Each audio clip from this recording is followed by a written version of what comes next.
Hello, kamusta mga kalahi? Magandang hapon po sa inyong lahat. Ako po si June and welcome sa panibagong episode ng ating vlog. Pag-uusapan po natin House Speaker Romualdez, hinamon ni Cielo Magno. Ito po ay kaugnay sa AKAP, AX, TUPAD at meron pa yung MAIX. Itong issue po ito hindi po natin tatantanan. Kailangan natin itong paulit-ulitin. At hindi tayo papayag na basta-basta na lang matabunan ng ibang issue. Kailangan po natin ipatuloy ang pag-iingay dito.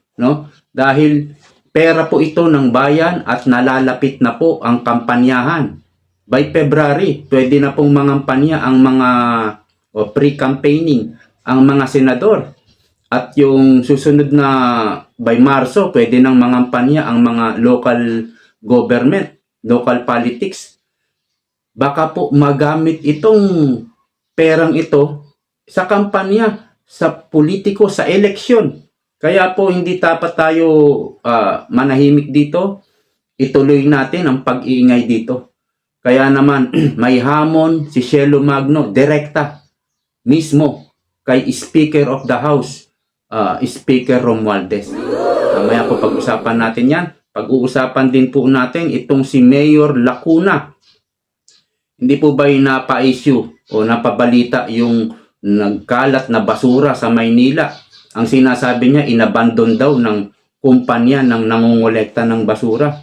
Sinagot po si Lacuna ng kumpanya ng nangongolekta ng basura. Hindi po inabandona, Natapos na raw po ang kontrata nila nitong December 31, 2024. Doon po nagtapos ang kontrata at sinasabi po ng kumpanyang ito, hindi pala binabayaran ni Lacuna ang kumpanya. Mamaya po pag-usapan natin yan. So bago tayo magpatuloy, pakilike po muna ang video ito at huwag kalilimutang mag-subscribe. So hindi na po natin patatagalin. Ibibigay ko po sa inyo ang pahayag po ni Cielo Magno. Narito po. Na ang na-prioritize dito ay yung interest ng mga politiko para magpamudmud ng pera. May challenge nga ako Yun. Manong Ted, kasi na-implement na yung AKA program na yan, di ba, ngayong 2024. Ang challenge ko sa gobyerno, sabi kasi ni Speaker Romualdez, may listahan naman daw yan at may mga pangalan ng mga tumanggap. So challenge ko kay Speaker Romualdez sa DSWD, pakilabas naman po tong listahan na to. Yun. Narinig nyo? Yun po ang challenge. Dahil nabanggit po ito nakaraan ni Speaker Romualdez na meron naman daw itong listahan. Kumbaga, kompleto ito sa documents. So, ang challenge po, ilabas. So, paanong ilalabas yan? Ito po, pakinggan nyo. Pakigawang public, pakilagay sa internet para yung mga kababayan natin, tayong lahat, ay maaaring i-validate. Sino ba yung mga tao na yan na tumanggap ng pera mula sa AKAP, Kasi sabi ni Speaker Romualdez, 5,000 per head daw Gusto ko rin po, at tingin ko kailangan malaman ng mga kababayan natin na tumanggap ng AKAP, sakto ba yung pera na natanggap nila doon sa pinirmahang dokumento sa kanila at yung nire-report ng gobyerno na ibinigay sa kanila. Kasi baka mamaya, naka-report 5,000 ang binigay sa kanila pero ang aktual na natanggap lang nila, 2,000, 1,000. So, saan napunta? Yun. Yung difference, hindi po ba? So, nananawagan po ako dito ng National Audit, National Public Audit. Ayun ang maganda. National Public Audit. Kumbaga, dapat nila itong i-publish yung listahan, Kasi sinabi yan ng speaker Meron daw silang listahan Dapat i-publish ito sa internet, sa dyaryo, At yan naman ay nasa batas, nasa constitution. Kasi ang Congress, wala pong nag-audit. Sertipika lang po. Pag sinertipika na, ito po, ginastos namin sa ganito. Ito pong ginastos namin sa, itong pong budget na to, ginastos namin. At sisertipikahan ng isang congressman at ng kongreso, yung budget nila. And that's it. Hindi na po ino-audit. So, sinong mag-audit? Wala. Wala pong nag-audit, sa sertipikahan lang. Kaya naman, parang meron tayong narinig kay Winnie Monsod, O sa show ni Winnie Monsod, na dapat ang Congress magpapublish ng kanilang mga gastusin. Ipapublish po nila sa dyaryo. Nasa Constitution. Pero wala na po yan. Hindi na po nagaganap yan. Dapat ngayon, hinahamon siya hinahamon ni Cielo Magno, ang speaker mismo, i-publish niya sa internet, no? Para magkaroon ng public accountant. Para tayo mga Pilipino ay hindi na pinaglololoko kasi malaki din po ang corruption, posibleng corruption dyan. Binibigyan kayo kasi papasalamat kayo. Pasalamat na tayo, at least bigyan tayo ng 500, 1,000. Pero pag nireport pala, dapat ang matanggap nyo ay 5,000. So, National Public Audit po ang panawagan ko para dito sa 2024 implementation ng AKAP program. Para po nagkakaalaman na tayo tungkol dito sa mga korupsyon na nangyayari sa pamahalaan natin. Malinaw. Para magkaalaman tayo tungkol sa nangyayaring korupsyon dito sa gobyerno natin. So, yan po ang hamon ni Cielo Magno mismo kay Speaker of the House, Speaker Martin Romualdez. Ilabas daw po ninyo, Mr. Speaker, yung sinasabi nyong listahan sa internet para magkaroon ng public audit, no? Tayo mismo ay makakapag-validate ng mga listahan na yan. Kailangan po yung listahan kompleto, detalye, yung pangalan ng tao, yung real name, yung complete address. At kung may ID yan, dapat may ID at mayroong pirma at mayroong picture ng tao. Di po ba? Ilang libo yan. Milyon na yata yung nakatanggap ng AKAP. Dapat po maisa publiko yan. Mailagay sa internet yung listahan na sinasabi ng speaker natin. At yan po ang hamon ni Cielo Magno dahil ngayon po ay malapit na ang eleksyon. At kung i-release nila ang budget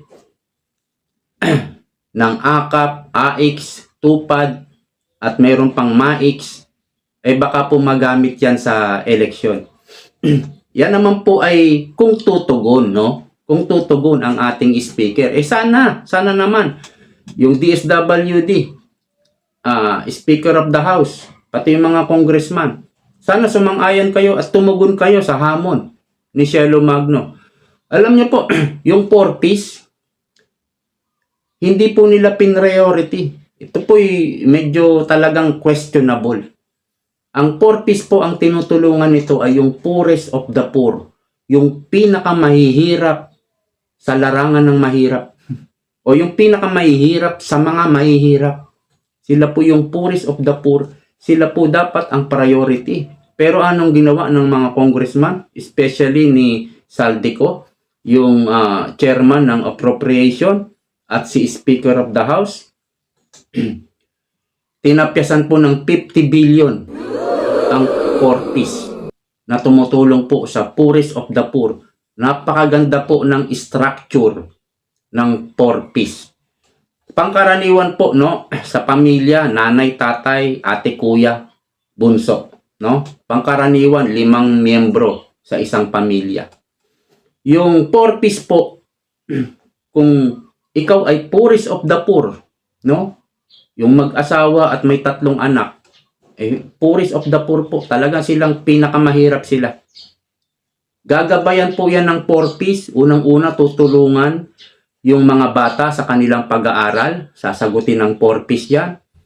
Monthly, meron silang matatanggap sa gobyerno, no?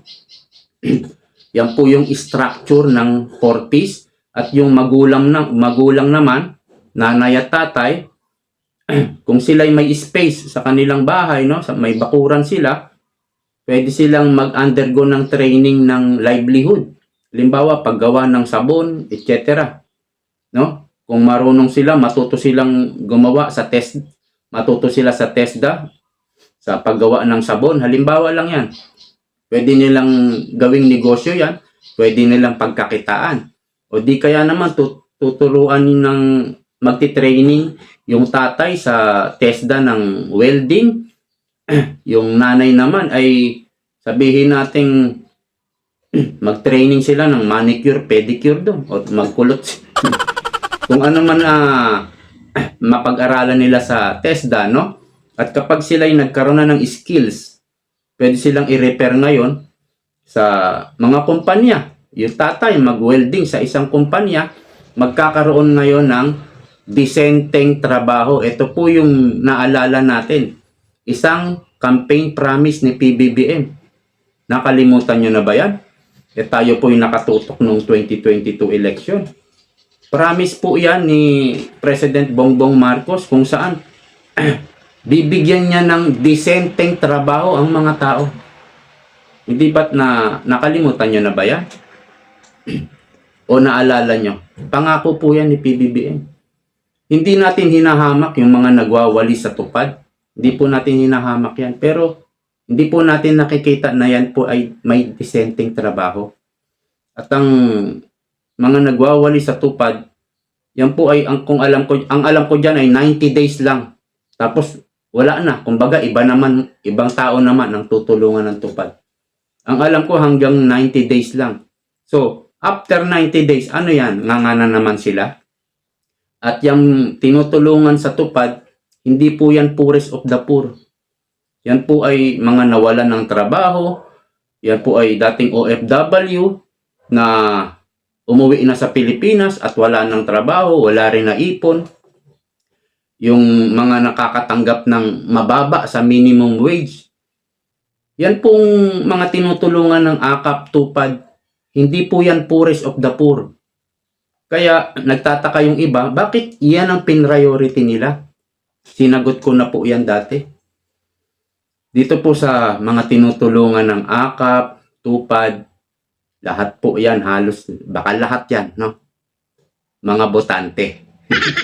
Kasi doon po sa 4Ps, baka kaya nila hindi priority, may mga minor de edad dyan naturalmente hindi yan rehistrado.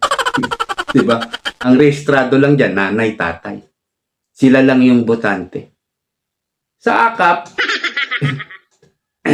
yung mga tinutulungan, yung mga nakakatanggap ng under o below minimum wage, mga nagtatrabaho na Mga botante na karamihan dyan. No? Kaya hindi nila priority yung 4Ps. Kasi kung ang matutulungan mo sa isang pamilya, 5 tao, 5 ang miyembro ng pamilya, yung mga bata pa, yung ibang miyembro, hindi pa botante. Doon ka na sa AKAP at sa AX, sa tupad, sila yung mga botante. So naipaliwanag na natin dati yan. Kaya yan ang priority nila, hindi ang 4Ps. Tinatawag nila yung near poor. Hindi pa po yan mahirap. Near pa nga Kaya nga near. Malapit pa lang maging mahirap. Nakakabili pa po yan ng lechon manok. Yan po ang hamon, Maliwanag na hamon kay Speaker Romualdez. Ilabas po ninyo ang listahan na sinasabi nyo. Kasi kayo po ang nagsabi niyan, Mr. Speaker, hindi naman kami. Sinabi nyo, meron kayong listahan. So yan po ang hamon ni Cielo Magno. Hindi po ako naghahamon, si Cielo Magno. Ilabas ninyo ang listahan, para ma-validate namin. Magkaroon po ng public, ano ba yung sinasabi niya? Public audit ang taong bayan. So puputulin na natin ang topic na yan. Dito po tayo sa ikalawang topic, dito po kay Lacuna. Meron pong sinasabi si Lacuna nakaraan, di po ba? Kung saan inabandon daw ng kumpanya ng kolektor ng basura yung kanilang pangungolekta, inabandon daw. Ito pala ay hindi totoo. Ito pala ay kasinungalingan. Dahil sinagot po sila ng kumpanya na nagngangalang Lionel Waste Management Corporation. Ito po yung balita. The previous waste management contractor in the city of Manila has disputed, ipinaglaban po o lumaban, allegations that it abandoned its duty to collect trash, maintaining that it informed the local government that it would no longer serve the city once the contract ended on December 31. Nagtapos na po yung kontrata noong December 31, 2024. That's why January 1, hindi na sila nangolekta, no? Pero meron pong sinasabi ang Lionel Waste Management Corporation, ano? Ito po, babasahin natin. Clarified that they met with Manila Mayor Hani Lacuna in September.